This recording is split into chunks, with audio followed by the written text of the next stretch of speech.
ini harus polisi harus ini, polisi harus jadi tahu dong. Yang tadinya tidak terpikirkan ini. Contoh misalkan ngebong gitu, ala ngebongnya buang-buang dulu aja hilang. Itu kan bisa. Itu menghilangkan barang bukti oleh pelaku sendiri atas dasar masyarakat yang kontrol terlalu berlebihan gitu. Jadi ujung-ujungnya seolah-olah polisi digiring untuk memang menyalahkan si A, padahal belum tentu si A yang salah gitu. Saya mau lapor dong, saya hilang motor. Polisinya sambil nguap, terus tiba-tiba ngomong, lah memang di sini mah tempat hilang banyak pencurinya, ngapain lu taruh motor di situ? Itu juga ada bang kira-kira. Gimana kira-kira menurut pandangan abang terkait kasus Sambo?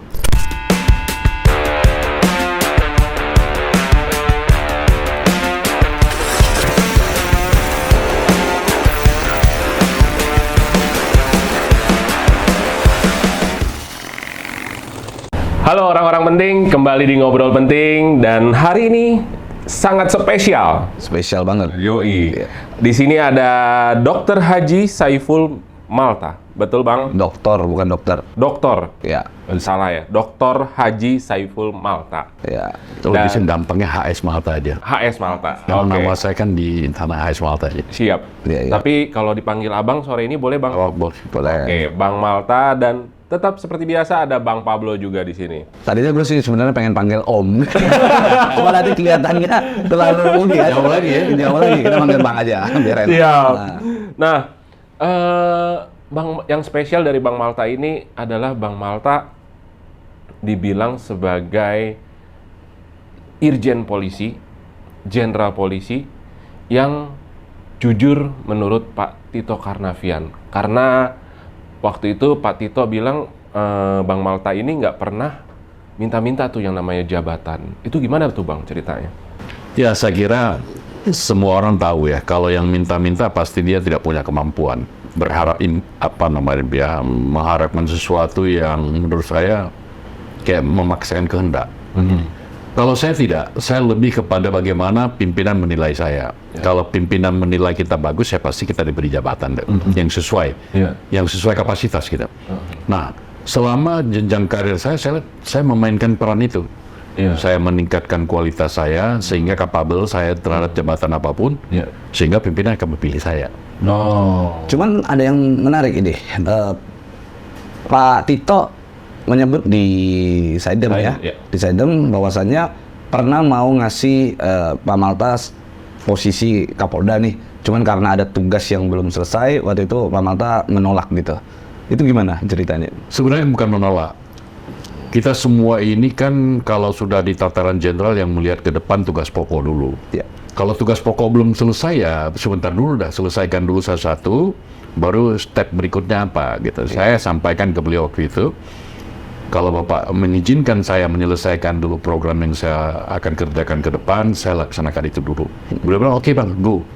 Saya laksanakan. Aduh sayang sekali kalau waktu itu gua ya yang ada di situ langsung, oke gua terima deh itu. Itu kan persepsi masing-masing. Karena kebanyakan kan Bang, biasanya kalau begitu sudah mendapat sodoran jabatan baru kan biasanya, wah susah sekali untuk menolak gitu kan. Itu pilihan saja. Aspek apa yang dilihat sama orang? Kalau aspek mungkin ya ikut by ikut sesuatu yang diinginkan, menambah pundi-pundi bla bla bla, mungkin ya. Kalau saya tidak. Kalau pundi-pundi depend on us kan, tergantung kita juga. Kalau kita memang udah cukup dengan apa yang sudah diberikan oleh Tuhan, ya kenapa harus cari sana sini gitu, nggak perlu. Padahal kan biasanya lo manusia kan dapat segini maunya naik lagi, dapat di atas maunya naik lagi Bang. Ya, mungkin kita perlu ya begitulah. Mungkin pemikiran beda-beda ya. Kalau saya berpikir enggak. Yang sudah ada tidak juga kekurangan kok. Kenapa kita harus berlebih-lebih dulu? Oke. Ada juga yang sebenarnya menarik ini dari Bang Malta. Jadi Pak Tito itu pernah ngomong sama gua begitu. Jenderal yang paling rapi, kadif saya yang paling rapi, kadif saya yang paling rapi penampilannya, yang paling wangi itu Bang Malta katanya. Itu kenapa?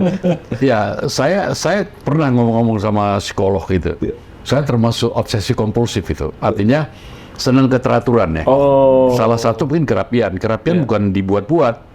Saya memang senang dari sejak remaja, bahkan semenjak kecil pun saya udah beda di antara keluarga saya. Saya senang teratur, harus bersih, maaf juga, tanda kutip juga, harum juga saya suka gitu. Ya itu bukan dibuat-buat ya. Iya, Memang iya, apa iya, ada, iya. Emang bawa aja. bukan terus membandingkan orang lain kenapa begitu, enggak, saya enggak. Iya. Tapi dari ngomongin masa kecil nih Bang, kalau Abang waktu jadi Polri pertama kali itu apakah pengaruh dari orang tua atau niatan Abang sendiri? Saya kira awalnya pun saya tidak begitu tertarik dengan ABRI, Polri, dan lain sebagainya. Tetapi karena sering melihat di film-film gitu, melihat bagaimana spy gitu, ada agen-agen, ada bagaimana mengungkap kasus, jadi tertarik gitu. Oh, Tertarik. Ditambah lagi dengan membaca beberapa buku tentang kepolisian di seluruh dunia itu, saya jadi tertarik dengan kepolisian. Sehingga saya akhirnya mendaftar. Oh, tapi kalau orang tua nggak ada ya Bang? Keluarga adik-adik saya ada, kebetulan setelah saya dia baru menikah sama tentara gitu ya. Oke. Awalnya tidak, orang tua saya pebisnis saja, swasta gitu. Tidak ada dari keluarga kandung saya, adik-adik saya aja yang menikah dengan sesama aparat gitu ya. Ada dengan angkatan udara, darat gitu ya. Gitu. Nah, terus sekarang setelah Abang Polri, anak-anak kenapa tuh Bang nggak ada yang ikut masuk ke Polri? Saya begini, di dalam membina keluarga saya tidak memaksa kehendak saya. Oh, kamu harus mengikut ayahmu, mengikut ayahmu begini-begini. Tidak, saya kasih kebebasan. Silakan, masa depan di tangan kamu masing-masing. Saya hanya mengarahkan, kalau kamu pingin ke swasta, swasta. Kalau kamu pingin ke pegawai negeri, pegawai negeri. Jadi mereka setelah memilih. Anak saya 3. Yang pertama dia lebih ke dokter, sekarang udah spesialis. Kemudian yang kedua dia lebih mau ke PNS, dia di DKI sekarang, di DKI Jakarta, auditor di sana, dia juga sudah sekolah sampai jenjang karirnya, sekarang sudah. Yang ketiga masih SMA lah. Oh, Tapi dari segi keinginan, ada nggak keinginan Bang Malta bahwasannya ini anak-anak harusnya jadi polisi nih? keinginan pribadi. Awalnya kepingin ada regenerasi ya, tetapi ketika saya melihat perkembangan psikologis mereka juga tidak mempersiapkan diri seperti saya dulu. Saya ingin jadi polisi, mempersiapkan fisik, belajar, menjaga kesehatan. Kalau mereka hidup di Jakarta, gini kan beda. Tidak ada lagi dia. Kepinginnya dia tujuannya sendiri. Oh, saya ingin berbisnis, silakan. Oh, saya ingin pegawai negeri, silakan. Saya ingin jadi dokter, silakan. Tetapi mereka itu harus punya konsep. Itu yang saya arahkan mereka. Oh, oke. Nah, kalau setelah sekarang ini nih Bang, Abang melihat institusi Polri itu seperti apa sih Bang? Kalau dibandingkan dengan zaman saya dulu, memang kepolisian sekarang lebih maju dari segala aspek. Aspek human resource-nya ya. Artinya pendekatan pendidikan internasionalnya banyak, mereka dikirim ke luar negeri. Saya juga pada periode terakhir saya sempat merasakan itu. Kemudian penggunaan teknologi. Kalau zaman kita kan tidak dulu, intelijen masih intelijen, ya maaf aja tanda kutip, belum begitu sempurna seperti sekarang. Ini banyak disekolahkan di CIA, kemudian di FBI, di Bundeskriminalamt Jerman, Scotland Yard di Inggris dan lain sebagainya. Kebetulan semua sekolah itu saya pernah mengalami juga. Sekolah di situ. Memang mungkin one step in front of ya, satu step lebih bagus daripada periode lama dalam aspek kualitasnya, kualitas personalnya, kesempatan belajarnya juga. Kualitas personalnya menurut Abang? Karena pendidikannya. Kalau dulu kan pendidikan kita mungkin hanya Dikjur Reserse, Dikjur Intel, Bimas, kebanyakan dalam negeri. Kalau ini kan wawasan dia berkembang secara secara umum ya, secara umum, secara internasional juga berkembang. Karena dia sekolah di berbagai negara gitu. Tapi bagaimana dengan kalau misalnya nih anggota Polri, kepribadian anggota Polri zaman dulu dengan zaman yang sekarang?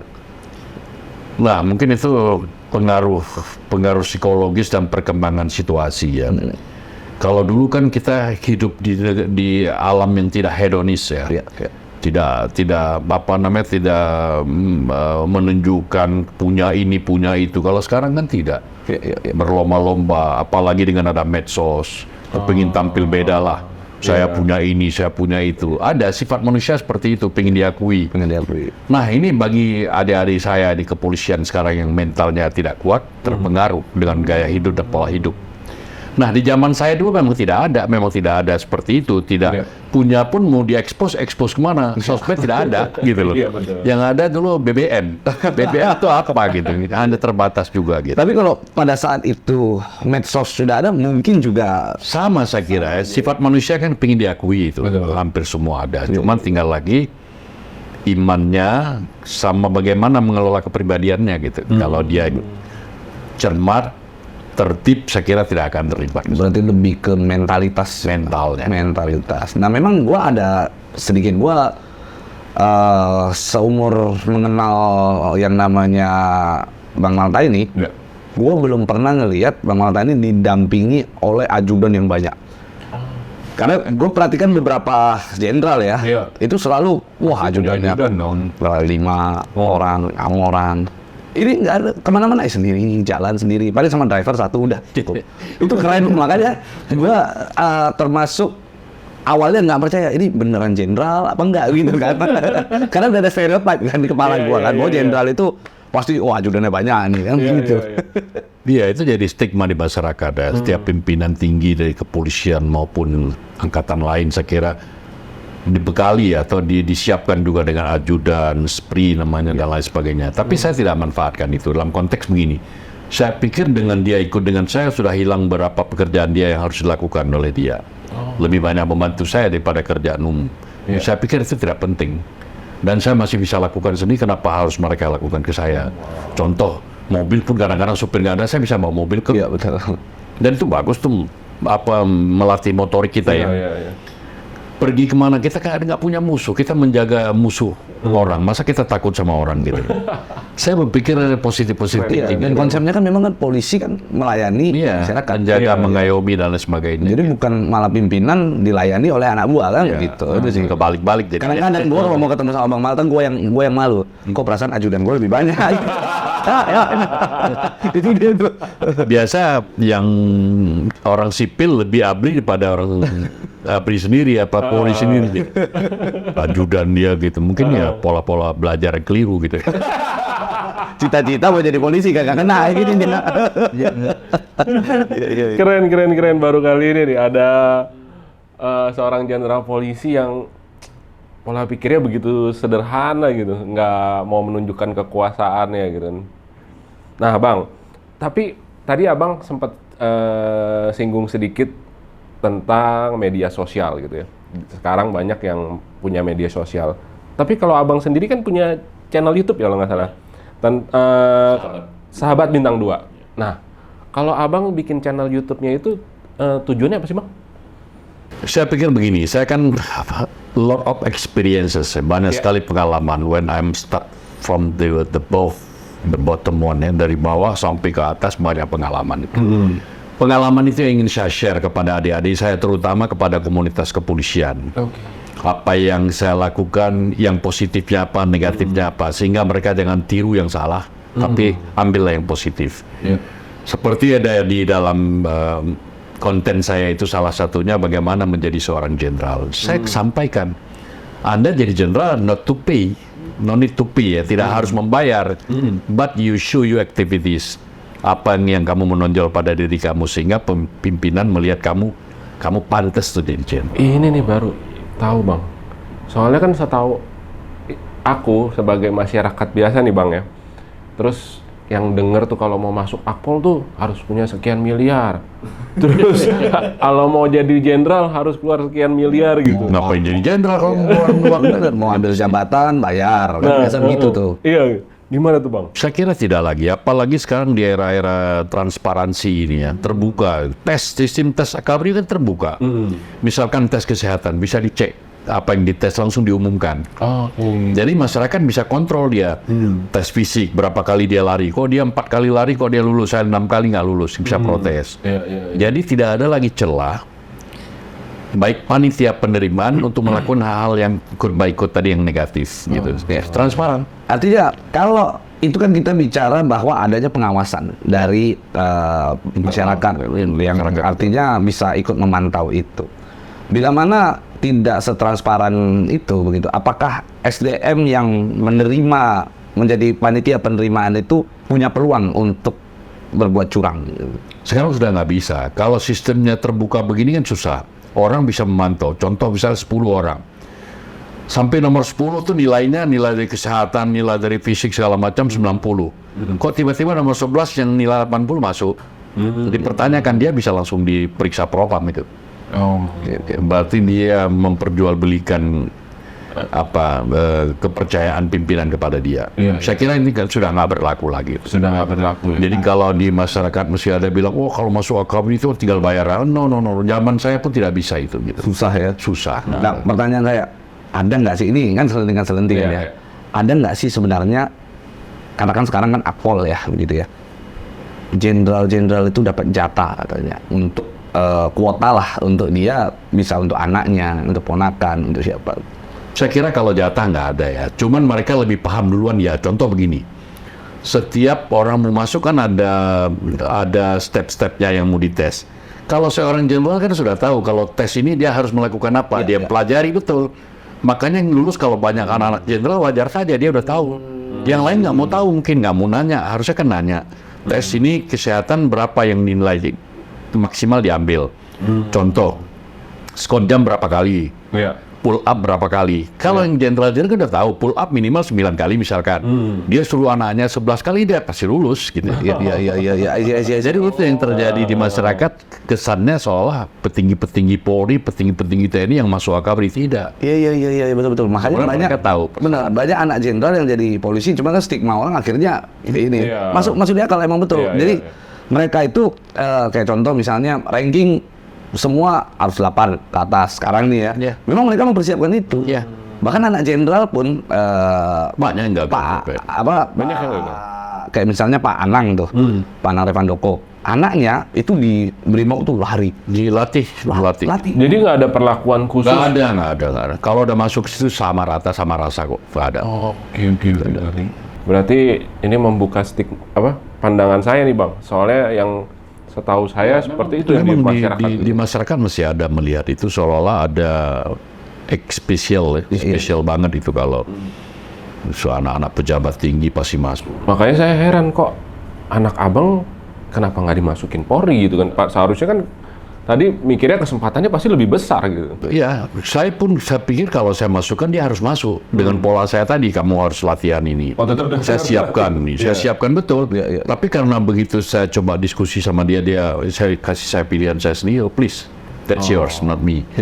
Kamu punya semua masa depannya. Justru kalau menjadi anaknya seorang Bang Malta yang inspektur jenderal, beban anaknya pas begitu masuk Polri lebih besar. Lebih besar, minimal dia harus sama dengan bapaknya, kan belum tentu. Kan tidak semua disiapkan untuk jadi jenderal. Semua memang akan menuju jenderal, tapi kan tidak semua sampai ke jenderal. Karena apa? Berbagai persoalan di lapangan. Dia lagi kerja, anak buahnya macam-macam, dia juga menanggung jawab. Jadi saya kira itu kan perjalanan, journey ya, perjalanan aja. Makanya saya bilang, anak-anak saya arahkan gitu, silakan deh hidup kamu. Ayah cuma mengarahkan saja. Kalau kamu memang ke situ ya benar-benar. Jadilah PNS yang benar, jadilah dokter yang benar. Jadi gitu. Apa sih yang dibutuhkan untuk menjadi seorang jenderal, Bang? Yang pasti kualitas ya. Kualitas, kemudian harus ada satu hal yang beda dengan yang lain. Contoh begini. Seperti saya dulu, saya bagaimana mengembangkan diri saya supaya saya jadi kepala divisi hubungan internasional. Saya mengembangkan diri bahasa Inggris, karena itu paling penting kan. Karena pergaulan internasional kan, we need to speak in English. Jadi saya bagaimana mengembangkan diri saya, ikut kursus sana, kursus ini. Sehingga pimpinan melihat, oh ini orang ini cocok nih di jabatan itu. Pertama, penguasaan bahasa. Kedua, mengerti masalah hubungan internasional. Bla bla bla. Plus, kalau dibandingkan dengan teman-teman kita ada sedikit plusnya. Di satu bidang itu, mungkin di bidang lain dia lebih menonjol, misalkan CSR, intelijen. Silakan masing-masing. Berarti Abang sebelum ditunjuk jadi itu, Abang udah tahu, oh aku pengen jadi ini? Ya, saya punya target dari dulu. Saya waktu masih letnan berpikir, saya kepingin jadi sekretaris Interpol dulu. Dulu paling tinggi kan sekretaris Interpol, bintang satunya. Saya ada validasi organisasi. Ses Interpol ini bawah kepala divisi, makanya saya kepingin ya udah yang paling tinggi aja, apa tujuan saya kepala divisi gitu. Begitu teman-teman. Jadi dapet tuh, ya kan. Jangan, gue mau jadi jenderal, tapi jenderal bagian apa nih belum tahu. Masih bingung-bingung nah, jangan. Makanya tonton aja dia di konten-konten yang saya buat, tidak banyak beberapa biji. Tapi memang riwayat jabatannya Bang Malta ini banyak di urusan internasional, men. Iya. Sejak awal udah di situ dia di karir. Kan banyak jenderal-jenderal polisi di luar itu sebentar di bidang serse, tiba-tiba masuk di propam, tiba-tiba masuk kemana, jadi ngocok-ngocok kan. Nah kalau ini memang murni Konsisten dia, Konsisten. di satu bidang. Masuk ke serse, tapi kan serse ada kerjasama internasional, misalkan kerjasama dengan Bundeskriminalamt, kita ke sekolah, kita ada dengan FBI, kita sekolah, dengan CIA, begitu juga di intelijen, begitu. Jadi contohnya saja waktu saya masih berpangkat kapten aja AKP, kalau sekarang itu saya jadi liaison officer di Malaysia. Zaman itu baru 3 ada. Saya udah jadi di Malaysia itu kan. Iya. 3,5 tahun. Ya pulang begitu juga, ada sekolah apapun saya ikut ke luar negeri. Tadi itu memperbanyak pengalaman internasional saya sehingga saya punya kapasitas gitu. Nah kalau kita bicara soal internasional, berarti kan mencakup kejahatan internasional. Ya. Itu berarti Bang Malta juga menguasai tentang kejahatan itu. Ya harus. Saya semenjak dari pangkat rendahan lah, masih Kompol juga sudah jadi Sekretariat Transnational Crime Center gitu, TNCC itu. Iya. Itu kerjasama dengan Australia, dengan Amerika. Jadi saya tahu apa yang menjadi isu-isu kejahatan internasional, sehingga dari situ ada kejahatan internasional yang kita commons bersama-sama memerangi. Contoh sea piracy, rompak laut, international economic crime, kejahatan kredit card lain sebagainya. Banyak narkotik, itu kan semua internasional yang ada kaitannya. Illicit drug trafficking gitu ya. Masukan apa narkoba ya, seperti apa nama sabu dan sebagainya. Ya. Itu di tingkat ASEAN tuh ada tingkat ASEAN sama tingkat regional dan internasional. Regionalnya mungkin ASEAN segala macam, itu ada tips trafficking persons ASEAN gitu. Khusus negara ASEAN, kepolisian ASEAN menangani tips, ada. Itu secara periodik kita rapat di semua negara ASEAN itu bergantian. Bulan ini mungkin bulan depan di mana gitu. Nah itu saya ikutin tuh. Nah gua agak sedikit teringat ini terkait dengan kejahatan internasional. Itu kan mencakup juga tentang red notice dan sebagainya. Tidak lama itu kita baru saja sempat Indonesia itu heboh tuh karena Kepala Divisi Hubungan Internasional setelah Bang Malta menjabat nih ada Irjen Napoleon Bonaparte, dulu juga bekas anak buahnya Bang Malta ini cerita aja kan begitu anggotanya. Di akhirnya diproses hukumnya karena diduga menerima suap dari Joko Chandra. Nah, menurut cerita katanya Bang Malta ini pernah juga sempat didatengin ya dari pihaknya Joko Chandra untuk menawarkan itu, cuma ditolak. Itu gimana itu ceritanya? Ada saja sih orang yang menemui kita dalam konteks kebaikut lah apalah judulnya. Saya tidak membuka ruang itu.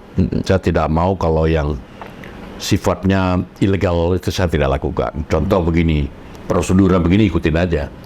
Saya akan bantu seperti apapun mereka bilang cabut red notice boleh.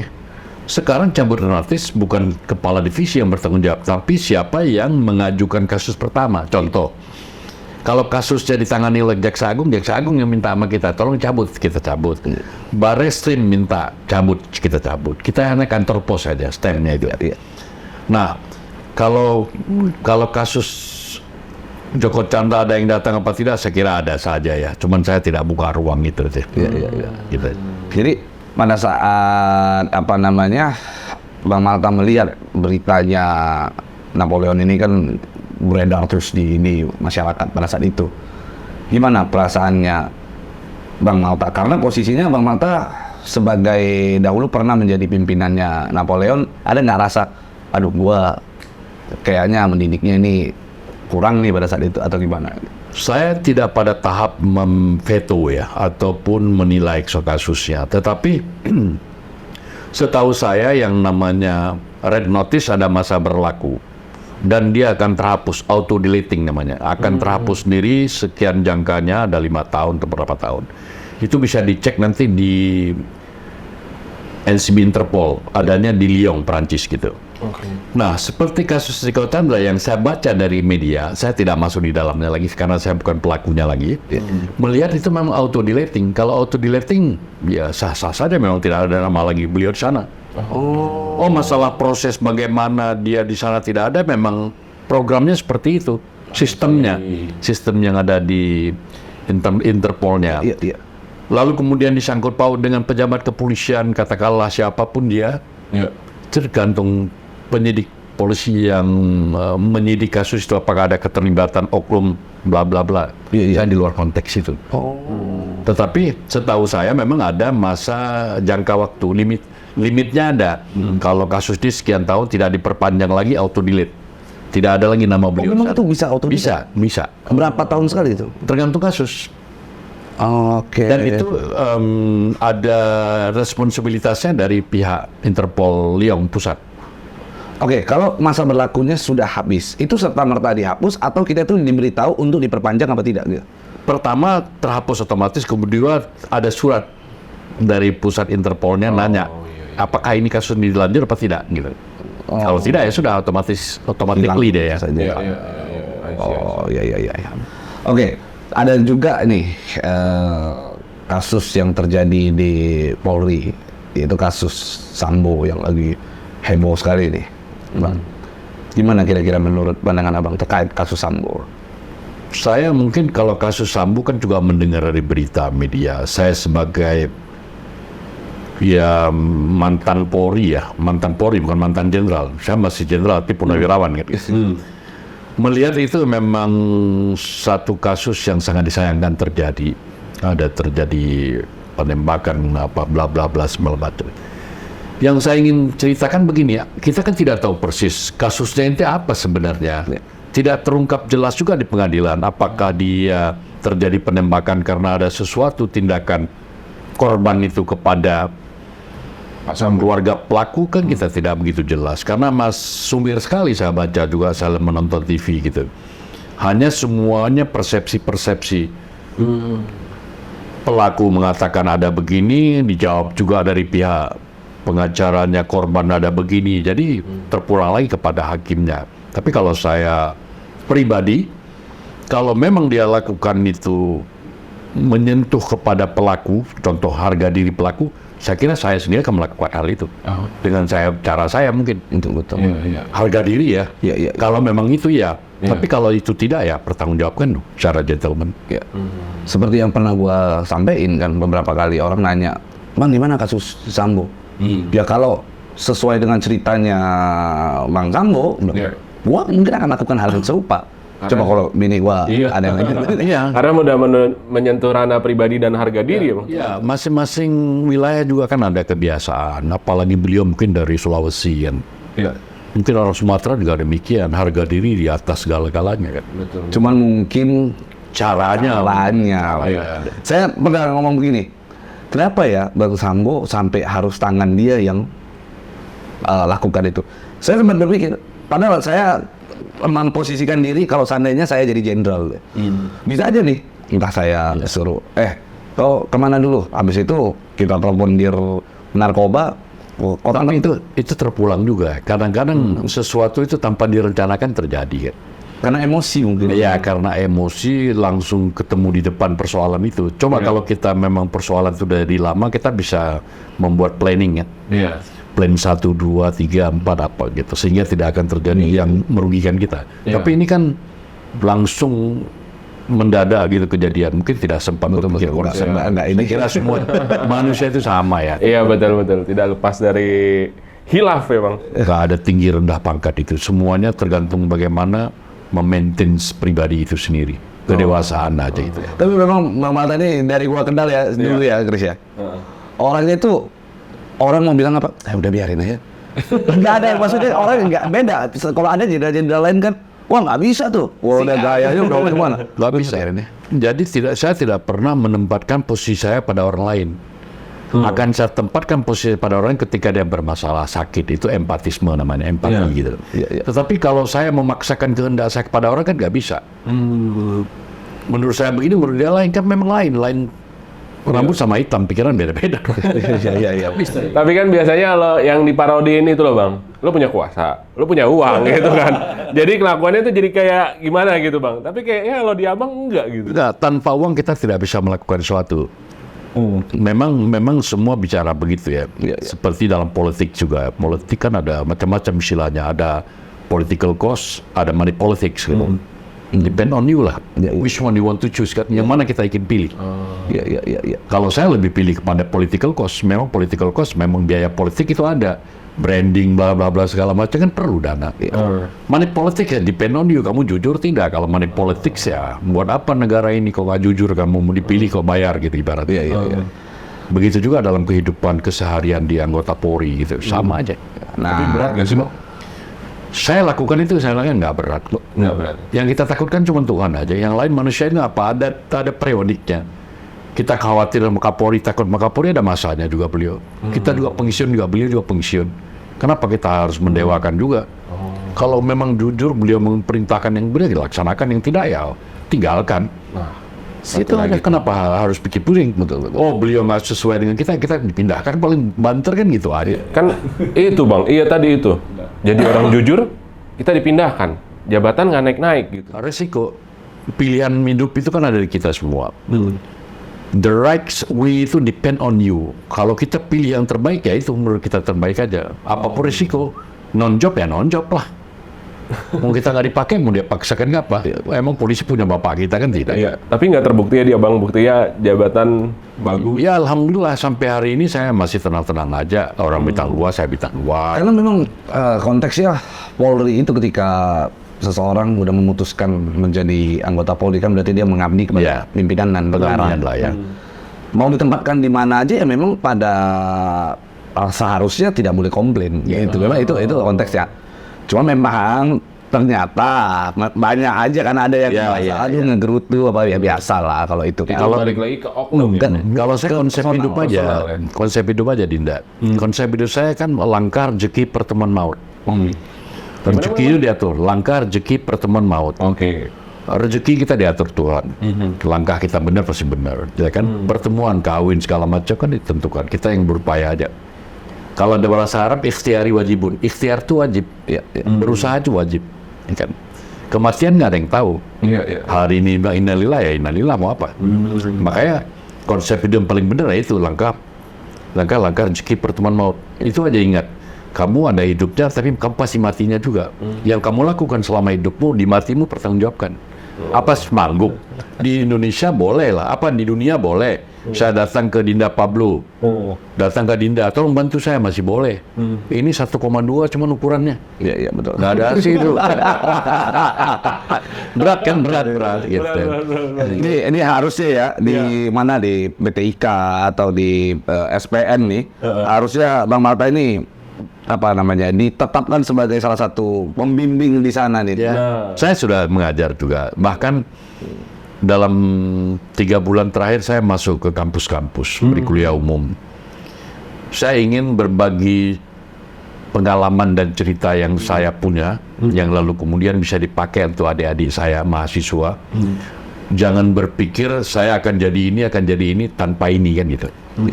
Jadi dengan pengalaman saya ceritakan pengalaman saya ini maka jadi ini. Kalau kamu tidak punya ini jangan berharap ini gitu. Ada beberapa universitas yang sangat positif menerima, bahkan mengundang lagi kepada universitas lain gitu. Saya bilang waktu nanti kalau ada kita akan Oke, tadi sempat bicara soal politik pos.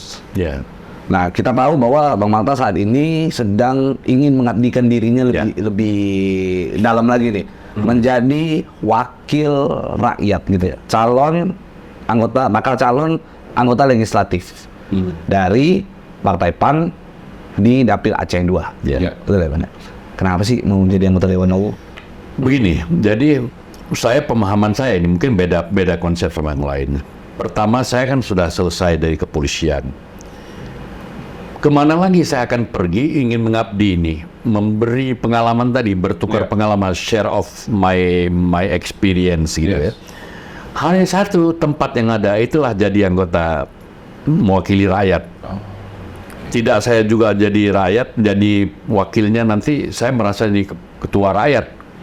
Kan banyak sekarang menjadi wakil soal dia udah jadi ketua rakyat, padahal dia wakil masih. Rakyatnya lebih tinggi kan gitu. Saya akan memposisikan diri saya wakilnya dia. Ingin menyampaikan aspirasi apa, makanya saya pilih kenapa harus dapil 2 Aceh gitu. Iya. I was born in Aceh, Pak. Saya lahir di Aceh ya. Biarpun besarnya di Jakarta dan di negara-negara lain, saya kira saya harus mengabdi juga. Paling tidak ya ke daerah asal gitu ya. Ke daerah asal ya. Nah, mana yang saya pilih? Pertanyaan juga tadi ada pertanyaan dari teman-teman, kenapa pilih PAN? Saya melihat konsep partai itu. Yang pertama, PAN itu religius. Saya kan Muslim, real Muslim. Saya Muslim yang kafah itu ya. Saya yang amanah kepinginnya gitu. Religius.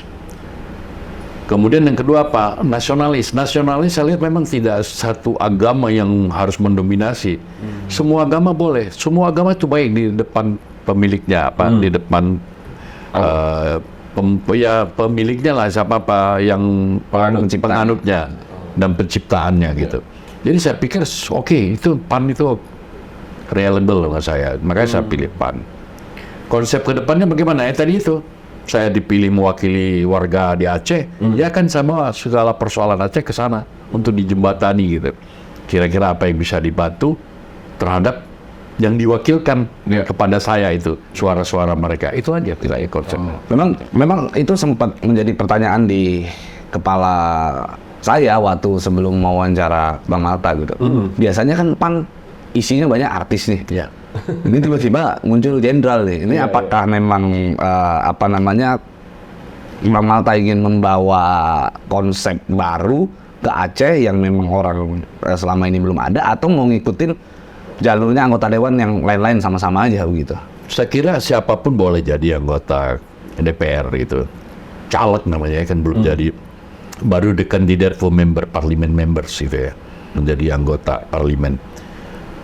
Segalanya boleh. Ada yang dari mantan polisi, ada artis, silakan. Di situ mari. Nanti makanya ada komisi-komisi nanti. Ketika dia jadi, dia pilihlah komisi yang sesuai. Kalau kepolisian mungkin di komisi 3, komisi 1, internasional, segala macam. Mungkin begitu juga dengan artis. Silakan.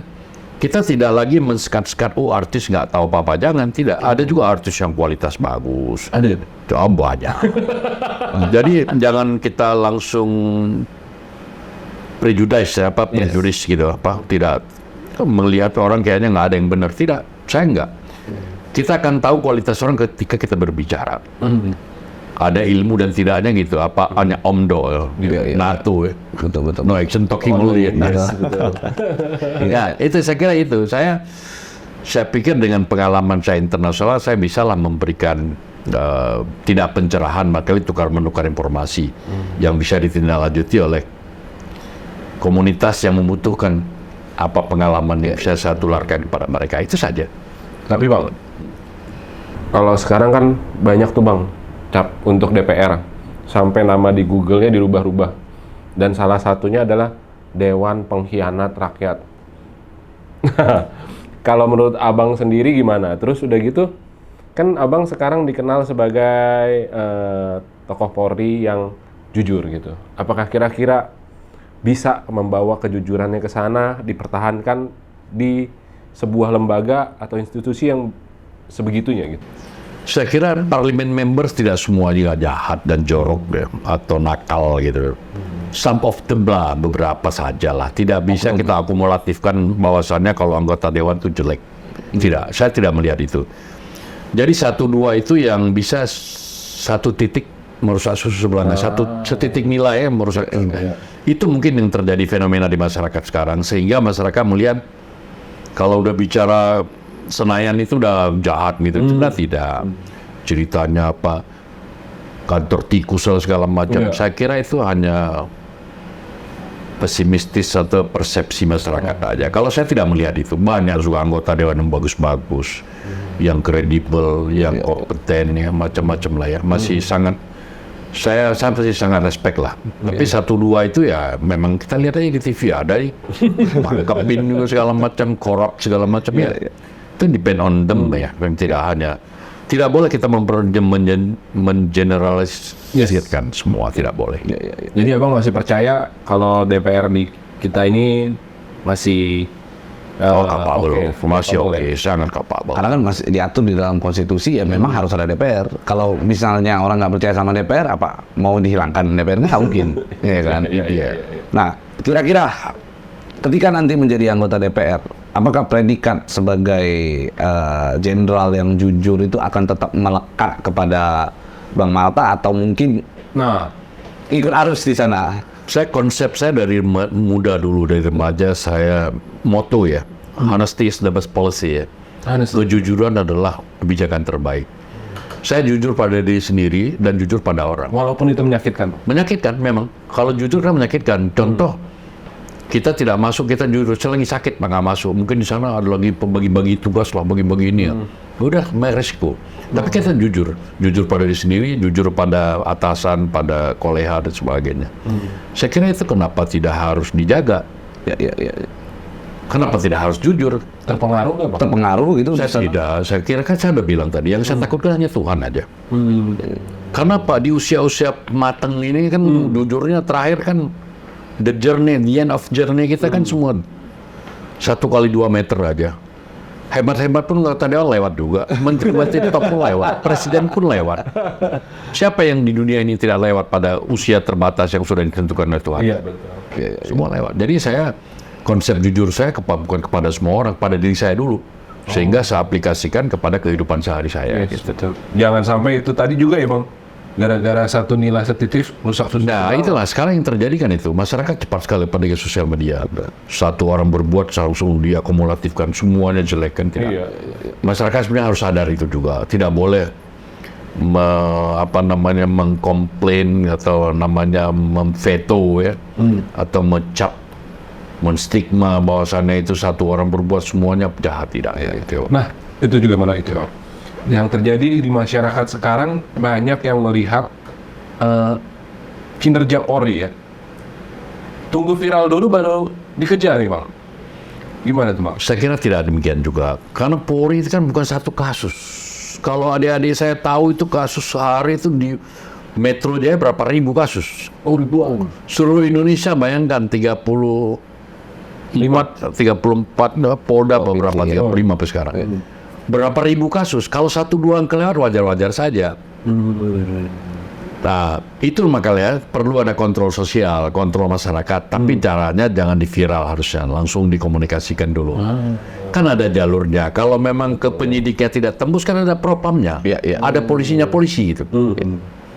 Pasti diterima, kalau polisinya polisi bilang, pasti mereka, atau datang ke sana, Pak kalau Bapak nggak tangani saya keviralkan, Mbak. Pasti diterima. Nggak usah ditakut-takutin pun terima, karena ada polisi di atas polisi kan ada. Karena memang pengalaman gue juga begitu. Jadi gue beberapa kali, misalnya kita melapor, prosesnya terlalu lama, yang gue lakukan itu gue datang. Ngapain kita harus viralin? Padahal sangat mudah, habis off kick lah bagi gue untuk memviralkan sesuatu kan. Tapi karena gue menghargai, gue tahu lah. Intinya sih konteksnya itu saling mengerti aja, saling paham tentang keadaannya dia juga. Kita mengerti keadaan anggota Polri lagi bekerja gitu ya, kurang lebih kan. Jangan belum apa-apa udah langsung kita tuding, wah ini mah nunggu viral dulu gitu. Tapi beberapa kasus terlihatnya seperti itu tuh, Bang. Lambat gitu ya? Bukan lambat, Bang. Jadi kalau misalnya Tidak ada titik terang. Viralnya menyatakan si A yang salah, Cepat gitu. jadi ujung-ujungnya seolah-olah polisi digiring untuk memang menyalahkan si A, padahal belum tentu si A yang salah gitu. Oh enggak, itu kan hanya pemahaman masyarakat. Kalau polisi kan ada bagaimana menyidik kasus kan ada, menentukan tersangka minimal 2 alat bukti. Tidak semudah yang digambarkan di media itu, tidak demikian. Saya kira tidak. Kalau penyidik itu ada tahap-tahapnya. Bahkan penanganan kasusnya pun ada pemberitahuan dengan surat SP2HP namanya. Surat pemberitahuan hasil penyidikan itu kan ada, kan diberikan kepada pelapor segala macam. Itu bisa kontrol sosialnya itu. Kalau kasus yang ditangani oleh Polri, sejauh mana perkembangannya dapat surat itu. Dan masyarakat wajib menanyakan dan polisi wajib memberikan gitu. Siap. Berarti kontrol sosial tetap diperlukan. Iya, diperlukan karena Bapak polisi tidak 1-2 kasus saja yang ditangani. Makanya kan gue beberapa kali kan di video suka ngomong kan begitu, bahwasanya jangan kita itu unjuk-unjuk anggota Polri itu, ayo dong, cepet dong. Justru malah kasihan anggota Polri-nya. Iya. Mereka bisa jadi apa ya? Akhirnya merusak konsentrasi mereka. Hasilnya tidak objektif. Justru kalau misalnya ada proses penyidikan atau penyelidikan, ya udah biarkan aja. Tungguin aja sampai kira-kira kita rasa wah ini ya datengin. Dan kontrol yang over juga mempengaruhi penyidikan juga. Oh gitu. Penyelidikan dan penyidikan. Contoh begini. Saya begini-begini.